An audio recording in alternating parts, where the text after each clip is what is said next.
ಈ ದಿನದ ಕಾರ್ಯಕ್ರಮದ ಅಧ್ಯಕ್ಷತೆಯನ್ನು ವಹಿಸಿರ್ತಕ್ಕಂಥ ನಮ್ಮ ಪಕ್ಷದ ಅಧ್ಯಕ್ಷರಾಗಿರ್ತಕ್ಕಂಥ ಕಾಡೇನಹಳ್ಳಿ ನಾಗರಾಜಣ್ಣವರೇ, ಈ ಕಾರ್ಯಕ್ರಮದ ರೂವಾರಿಗಳು, ನಮ್ಮೆಲ್ಲರ ಅಚ್ಚುಮೆಚ್ಚಿನ ಜನಪ್ರಿಯ ಶಾಸಕರಾಗಿರ್ತಕ್ಕಂಥ ಸಮೃದ್ಧಿ ಮಂಜಣ್ಣವರೇ, ನಮ್ಮ ರಾಜ್ಯ ಕೋರ್ ಕಮಿಟಿಯ ಸದಸ್ಯರು, ನಮ್ಮ ಪಕ್ಷದ ಹಿರಿಯ ಮುಖಂಡರಾಗಿರ್ತಕ್ಕಂಥ ನಮ್ಮ ಆನಂದ್ ರೆಡ್ಡಣ್ಣವರೇ, ಪಶ್ಚಿಮ ಭಾಗದ ನಿರ್ದೇಶಕರು, ಜಿಲ್ಲಾ ಪಂಚಾಯತಿನ ಮಾಜಿ ಸದಸ್ಯರಾಗಿರ್ತಕ್ಕಂಥ ಸಾಮೇಗೌಡರೇ, ಕಾರ್ಯಕ್ರಮದಲ್ಲಿ ಉಪಸ್ಥಿತಕ್ಕಂಥ ನಮ್ಮ DCC ಬ್ಯಾಂಕಿನ ನಿರ್ದೇಶಕರು ಆಗಿರ್ತಕ್ಕಂಥ ರಘುಪತಿ ರೆಡ್ಡಿ ಅವರೇ, ಕಾರ್ಯಕ್ರಮದಲ್ಲಿ ಉಪಸ್ಥಿತಕ್ಕಂಥ ನಮ್ಮ ಪಕ್ಷದ ಹಿರಿಯರು ಮುಖಂಡರಾಗಿರ್ತಕ್ಕಂಥ ಡಾಕ್ಟರ್ ಪ್ರಕಾಶ್ ಅಣ್ಣವರೇ, ಮತ್ತೋರ್ವ ವ್ಯಕ್ತಿ ಈ ಕಾರ್ಯಕ್ರಮದಲ್ಲಿ ಉಪಸ್ಥಿತಕ್ಕಂಥ ನನ್ನ ಸನ್ಮಿತ್ರರು, ನಮ್ಮ ನಗರಸಭೆಯ ಮಾಜಿ ಅಧ್ಯಕ್ಷ ಆಗಿರ್ತಕ್ಕಂಥ MR ಮುರಳಿ ಅವರೇ, ಕಾರ್ಯಕ್ರಮದಲ್ಲಿ ಉಪಸ್ಥಿತಕ್ಕಂಥ ನಮ್ಮ ಶ್ರೀಧರ ಅವರೇ, ನಮ್ಮ ಸತ್ಯಣ್ಣ ಅವರೇ, ನಮ್ಮ ಜಗದೀಶ್ ಅವರೇ, ನಮ್ಮ ಪ್ರದೀಪ್ ಅವರೇ, ಸ್ವಾಮಿಗಳೇ, ನಮ್ಮ DVR ರಘು ಅವರೇ, ನಮ್ಮ ಮುನ್ಸಾಮಗೌಡ್ರೆ, ಕಾರ್ಯಕ್ರಮದಲ್ಲಿ ಉಪಸ್ಥಿತಕ್ಕಂಥ ಸಮಾಜ ಸೇವಕರಾಗಿರ್ತಕ್ಕಂಥ ಪ್ರಭಾಕರ್ ಅವರೇ, ಕಾರ್ಯಕ್ರಮದಲ್ಲಿ ಉಪಸ್ಥಿತಕ್ಕಂಥ ಡೆಕನ್ ಬಾಬು ಅವರೇ, ನಮ್ಮ ಜಹೀರ್ ಅವರೇ, ನಮ್ಮ ಲಕ್ಷ್ಮೀನಾರಾಯಣ ಅವರೇ, ಭೋಗೇಶ್ ಗೌಡ್ರೆ, ಶ್ರೀನಾಥ್ ಅವರೇ, ಶಂಕರಣ್ಣ ಅವರೇ, ಕಾರ್ಯಕ್ರಮದಲ್ಲಿ ಉಪಸ್ಥಿತಕ್ಕಂಥ ವೆಂಕಟೇಶ್ ಅವರೇ, ನಮ್ಮ ಗ್ರಾಮ ಪಂಚಾಯತಿಯ ಮಾಜಿ ಅಧ್ಯಕ್ಷರಾಗಿರ್ತಕ್ಕಂಥ ನನ್ನ ರೆಡ್ಡಣ್ಣವರೇ, ನಮ್ಮ ರಮೇಶ್ ಅವರೇ, ನಮ್ಮ ಪಕ್ಷದ ಹಿರಿಯರು ಪೂಜ್ಯರಾಗಿರ್ತಕ್ಕಂಥ ಮುನ್ಸಾಮಗೌಡ್ರೆ, ನಮ್ಮ ಜಿಲ್ಲಾ ಪಂಚಾಯತಿನ ಮಾಜಿ ಸದಸ್ಯರಾಗಿರ್ತಕ್ಕಂಥ ಶ್ರೀನಿವಾಸ್ ಅವರೇ, ಶಂಕರ್ ಅವರೇ, ರಘುಪತಿ ರೆಡ್ಡಿ ಮತ್ತು ದೃಶ್ಯ ಮಾಧ್ಯಮದವರೇ, ಇವತ್ತು ಇದೊಂದು ಅರ್ಥಪೂರ್ಣವಾಗಿರ್ತಕ್ಕಂಥ ಒಂದು ಕಾರ್ಯಕ್ರಮ. ಇದರ ಒಂದು ಸಮಗ್ರ ಮಾಹಿತಿಯನ್ನ ನಮ್ಮ ತಾಲೂಕಿನ ಸಂಪೂರ್ಣ ಜವಾಬ್ದಾರಿಯನ್ನ ಹೊತ್ಕೊಂಡಿರ್ತಕ್ಕಂಥ ರಘುಪತಿ ರೆಡ್ಡಿ ಅವರು ಅದ್ರ ಬಗ್ಗೆ ತಿಳಿಸ್ಕೊಡ್ತಾರೆ. ಏನೇ ಸಮಸ್ಯೆಗಳಿದ್ರು ಕೂಡ ಅವರು ನಿಮ್ಮ ಬಗ್ಗೆ ಚರ್ಚೆ ಮಾಡ್ತಾರೆ. ಅದು ಕೆಲವಾರು ಮಾತುಗಳನ್ನು ಹೇಳಿ ತಮ್ಮ ಮುಂದೆ ನಾನು ನನ್ನ ಮಾತನ್ನು ಮುಗಿಸ್ತೇನೆ.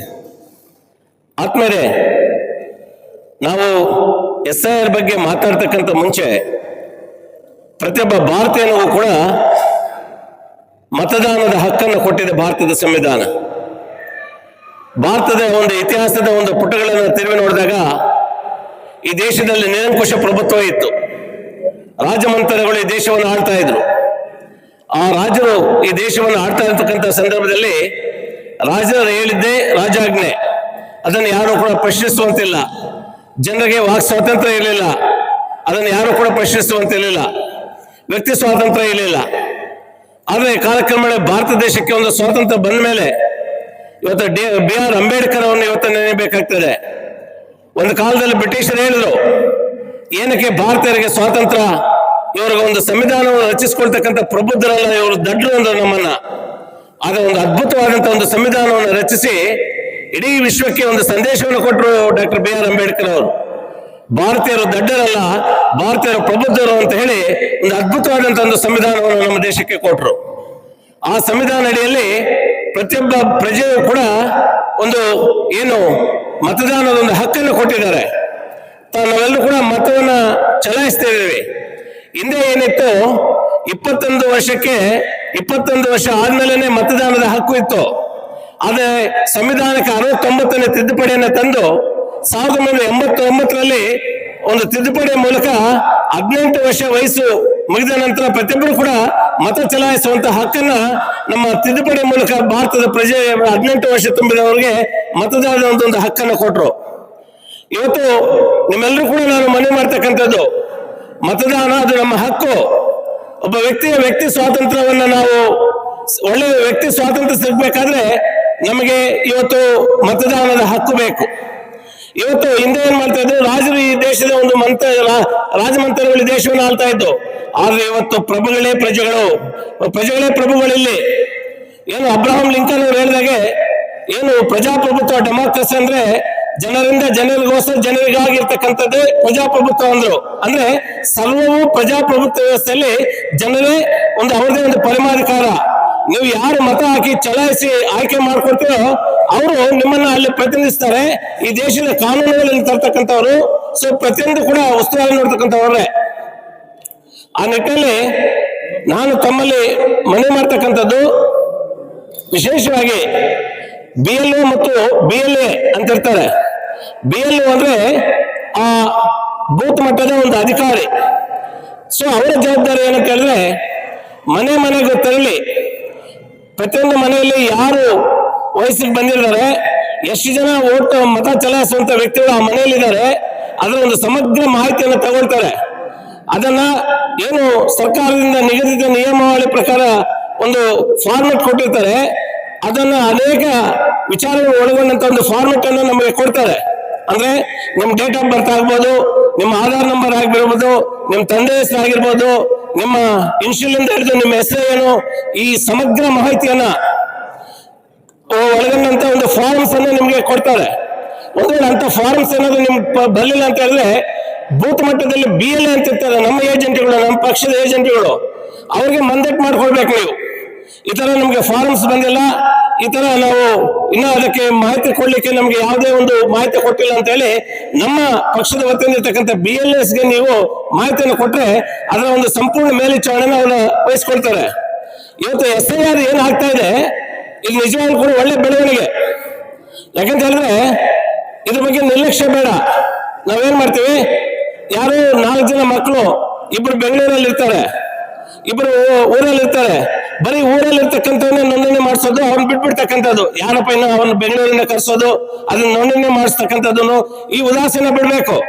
ಅವರನ್ನು ಕರೆಸಿ ಅವರನ್ನು ಕೂಡ ಇಲ್ಲಿ ಏನು ಫಾರಮ್ಸ್ ಅನ್ನ ತಗೊಂಡು ಅವರನ್ನು ಕೂಡ ಇಲ್ಲಿ ಕಡ್ಡಾಯವಾಗಿ, ನಿಮ್ಮ ಮನೇಲಿ 4 ಜನ ಏನ್ ಮಕ್ಕಳಿದ್ದಾರೆ ಅವರನ್ನು ಕಡ್ಡಾಯವಾಗಿ ಒಂದು ಮತದ ಒಂದು ಇದಕ್ಕೆ ಸೇರಿಸುವಂತ ಪ್ರಯತ್ನವನ್ನು ನೀವು ಮಾಡ್ಬೇಕು. ಇವತ್ತು SIR ಇಂದ ಎಷ್ಟು ಅನುಕೂಲ ಆಗ್ತದೆ ಅಂತ ಹೇಳಿದ್ರೆ, ಡಬಲ್ ಎಂಟ್ರೀಸು, ಏನು ಮುಳುಬಾಗಿಲಲ್ಲೂ ಮತದಾನ ಪಟ್ಟಿಯಲ್ಲಿ ಹೆಸರು, ಊರಲ್ಲೂ ಮತದಾನದ ಪಟ್ಟಿಯಲ್ಲಿ ಹೆಸರು. ಸೊ ಇವತ್ತು ಇದು ಪರಿಷ್ಕರಣೆ ಆಗ್ತಾ ಇರೋದ್ರಿಂದ ಈ ಡಬಲ್ ಎಂಟ್ರೀಸ್ ಎಲ್ಲ ಹೋಗ್ತದೆ. ಇನ್ನೊಂದು ಬೆಳವಣಿಗೆ ಏನಂತ ಹೇಳಿದ್ರೆ, ಈ SIR ಅಲ್ಲಿ ಯಾವತ್ತೂ 20 ವರ್ಷಗಳು ಹಿಂದೆ ಸತ್ತಿರ್ತಕ್ಕಂಥವ್ರ ಹೆಸರು ಕೂಡ ಇವತ್ತು ಮತದಾರ ಪಟ್ಟಿಯಲ್ಲಿ ಕಂಟಿನ್ಯೂ ಆಗ್ತಾ ಇದೆ. ಸೊ ಇವೆಲ್ಲವೂ ಕೂಡ ಅದನ್ನ ಕೈ ಬಿಡುವಂತ ವ್ಯವಸ್ಥೆಗಳಿರ್ತವೆ. ಇನ್ ಕೆಲವರು ಏನ್ ಮಾಡ್ತಾರೆ, ಊರಲ್ಲಿ ಇರ್ತಾರೆ, ಬಹಳಷ್ಟು ವರ್ಷಗಳಿಂದ ಊರು ಬಿಟ್ಟು ಬೇರೆ ರಾಜ್ಯ ಕೊಟ್ಟೋಗಿರ್ತಾರೆ, ಬೇರೆ ರಾಜ್ಯದಲ್ಲಿ ನೆಲೆಸಿರ್ತಾರೆ, ಆದ್ರೆ ಅಲ್ಲಿ ಓಟ್ ಹಾಕೊಂಡು ಮತ್ತೆ ಇಲ್ಲಿ ಓಟ್ ಹಾಕಿ ಬರ್ತಾನೆ, ಅಂದ್ರೆ ಅಲ್ಲೂ ಹೆಸರಿರ್ತದೆ ಇಲ್ಲೂ ಹೆಸರಿರ್ತಾರೆ. ಈ ಪರಿಷ್ಕರಣೆಯಿಂದ ಎಲ್ಲ ತೊಡಕುಗಳು ನಿವಾರಣೆ ಆಗೋದಕ್ಕೆ SIR ಬಹಳ ಪ್ರಮುಖ ಇರ್ತಕ್ಕಂಥ ಒಂದು ವಿಚಾರ. ಸೊ ನಿಮ್ಮಲ್ಲಿ ನಾನು ಕಳಕಳಿಯಿಂದ ಮನವಿ ಮಾಡ್ತಕ್ಕಂಥದ್ದು, ನಮ್ಮ BLAs ಏನಿದ್ದಾರೆ, ನಮ್ಮ ಪಕ್ಷದ ಏಜೆಂಟ್ಗಳು ಏನಿದ್ದಾರೆ, ಈಗ ಏನಾದ್ರೂ ಆ ಪಟ್ಟಿಯಲ್ಲಿ ನಿಮ್ಗೆ ಏನಾದ್ರೂ ಏರ್ಪೇರುಗಳು ಕಂಡು ಬಂದಾಗ ಅದಕ್ಕೆ ನೀವು ತಕರಾರನ್ನು ಕೂಡ ಸಲ್ಲಿಸಬಹುದು, ಅದನ್ನ ಪರಿಷ್ಕರಿಸ್ಕೋಬಹುದು. ನಮ್ಮ BLAಗಳು ಏನಿದ್ದಾರೆ, ನಮ್ಮ ಪಕ್ಷದ ವತಿಯಿಂದ ಪ್ರತಿ ಬೂಟ್ಗೆ ಏನು ಏಜೆಂಟ್ಗಳನ್ನ ನೇಮಕ ಮಾಡ್ಕೊಂಡಿರ್ತೀವಿ, ನಿಮ್ದು ಯಾವುದೇ ಸಮಸ್ಯೆಗಳಿದ್ದಾಗ ಅವ್ರ ಜೊತೆ ಚರ್ಚೆ ಮಾಡ್ಬೇಕು. ಯಾಕಂದ್ರೆ ತಾಲೂಕು ಮಟ್ಟದಲ್ಲಿ ನೋಡಲ್ ಆಫೀಸರ್ಸ್ ಇರ್ತಾರೆ, ಹೋಬಳಿ ಮಟ್ಟದಲ್ಲಿ ನೋಡಲ್ ಆಫೀಸರ್ಸ್ ಇರ್ತಾರೆ. ಈಗ ಬಹುಶಃ ನಮ್ಮ ಮುಳಬಾಗಿಲು ನೋಡಲ್ ಆಫೀಸರ್ BO ಅವರು, ಫಾರ್ ಎಕ್ಸಾಂಪಲ್ ಆವಳಿ ಹೋಬಳಿಗೆ ಯಾರು ನೋಡಲ್ ಆಫೀಸರ್ ಬಂದು ಬಹುಶಃ CDP ಅವರು. ಈಗ ರೀತಿಯಾಗಿ ನಿಮ್ಗೆ ಏನಾದ್ರು ಸಮಸ್ಯೆಗಳಿದ್ರೆ ನಮ್ಮ BLA ಮುಖಾಂತರ ನೀವು ಅಧಿಕಾರಿಗಳನ್ನ ಸಂಪರ್ಕ ಮಾಡಿ, ಏನಾದ್ರು ತೊಡಕುಗಳಿದ್ದಾಗ ಸಮಸ್ಯೆಗಳಿದ್ದಾಗ ಅದನ್ನು ಬಗೆಹರಿಸಿಕೊಳ್ಳುವಂತ ಅವಕಾಶಗಳಿರ್ತದೆ. ಇವತ್ತು ನಮ್ಗೆ ಟೈಮ್ ಎಕ್ಸ್ಟೆಂಡ್ ಮಾಡಿಕೊಟ್ಟಿದ್ದಾರೆ ಸರ್ಕಾರ. ಸೊ ಆ ನಿಟ್ಟಿನಲ್ಲಿ ನಿಮ್ಮ ಯಾವುದೇ ಸಮಸ್ಯೆಗಳಿದ್ರು ಕೂಡ ಅದನ್ನ ಬಗೆಹರಿಸಿಕೊಳ್ಳೋದಕ್ಕೆ ಅದು ಒಂದು ಅವಕಾಶ ಇರ್ತದೆ. ಸೊ ಅದಕ್ಕಾಗಿ ನಿಮ್ಮಲ್ಲಿ ನಾನು ಕಳಕಳಿಯಿಂದ ಮನವಿ ಮಾಡ್ತಕ್ಕಂಥದ್ದು, ಈ SIR ವಯಸ್ಸು ಬಂದಿರತಕ್ಕಂಥ ಮತದಾನ ಪಟ್ಟಿಯಲ್ಲಿ ಸೇರ್ಕೋಬೇಕು. ಸೊ ಮತದಾನ ಪಟ್ಟಿಯಲ್ಲಿ ಸೇರ್ಕೊಂಡು ಮತ ಚಲಾಯಿಸುವಂತಲಾಗಬೇಕು. ಸೊ ಅದಕ್ಕೆ ಏನಾದ್ರು ರೂಪುರೇಷೆಗಳಲ್ಲಿ ಏರುಪೇರುಗಳು ಏನಾದ್ರು ಇದ್ರೆ ನಮ್ಮ ಸ್ಥಳೀಯವಾಗಿರ್ತಕ್ಕಂಥ BLAs ಅನ್ನು ಮೀಟ್ ಮಾಡಿ, ಸೊ ಅವ್ರ ಮುಖ್ಯನ BLO ಅಲ್ಲಿರ್ತಕ್ಕಂಥ ಲೋಕಲ್ ಆಫೀಸರ್ BLO ಏನಿರ್ತಾರೆ ಅವ್ರನ್ನ ಸಂಪರ್ಕ ಮಾಡಿ ಆ ಸಮಸ್ಯೆಗಳನ್ನು ಬಗೆಹರಿಸಿಕೊಳ್ಳೋದಕ್ಕೆ ಪ್ರಯತ್ನ ಮಾಡಬೇಕು. ಹಾಗಂತೇಳಿ ನೀವು ಯಾವುದೇ ಕಾರಣಕ್ಕೂ ಕೂಡ ಏನು SIR ಬಂದಿದೆ ಅಂತ ಅದ್ರ ಬಗ್ಗೆ ನಮ್ಗೆ ಯಾಕೋ ನಮ್ಮ ಏನು ಮತದಾರ ಪಟ್ಟಿಯಲ್ಲಿ ನಮ್ಮ ಹೆಸರಿರ್ತದೆ ಬಿಡಿ, ಅದ್ರ ಬಗ್ಗೆ ಯಾಕೆ ತಲೆ ಕೆಡಿಸ್ಕೊಂಡು ಬೇಡ, ಇದನ್ನು ಬಹಳ ಸೂಕ್ಷ್ಮವಾಗಿ ತಗೋಬೇಕಾಗ್ತದೆ. ಯಾಕಂದ್ರೆ ನಾನು ಸೇರ್ಪಡೆಗಳು ಕೂಡ ಬಹಳಷ್ಟು ಜನ ನಿರ್ಲಕ್ಷ್ಯದಿಂದ ಬಹಳಷ್ಟು ಸೇರ್ಪಡೆಗಳು ಆಗ್ತಾ ಇಲ್ಲ. ಅದನ್ನ ಟೈಮ್ ಇದೆ, ಪ್ರತಿಯೊಬ್ಬರು ಕೂಡ ಮನೆಯಲ್ಲಿ ಯಾರು ವಯಸ್ಸು ಬಂದಿರ್ತಾರೆ ಅವ್ರನ್ನ ಕರೆಸ್ಕೊಂಡು ಅವರನ್ನ ಮತದಾರ ಪಟ್ಟಿಗೆ ಏರಿಸುವಂತ ಕೆಲಸವನ್ನ ನೀವೆಲ್ಲರೂ ಕೂಡ BLA ಮುಖಾಂತರ ಅದನ್ನ ಮಾಡಿ ಇದನ್ನು ಯಶಸ್ವಿ ಮಾಡ್ಕೊಳ್ಬೇಕು ಅಂತ ಕೂಡ ನಿಮ್ಮಲ್ಲೆಲ್ಲರೂ ಕೂಡ ನಾನು ಮನವಿ ಮಾಡಿ ನನ್ನ ಮಾತನ್ನು ಮುಗಿಸ್ತಾ ಇದ್ದೀನಿ. ಜೈ ಹಿಂದ್, ಜೈ ಕರ್ನಾಟಕ.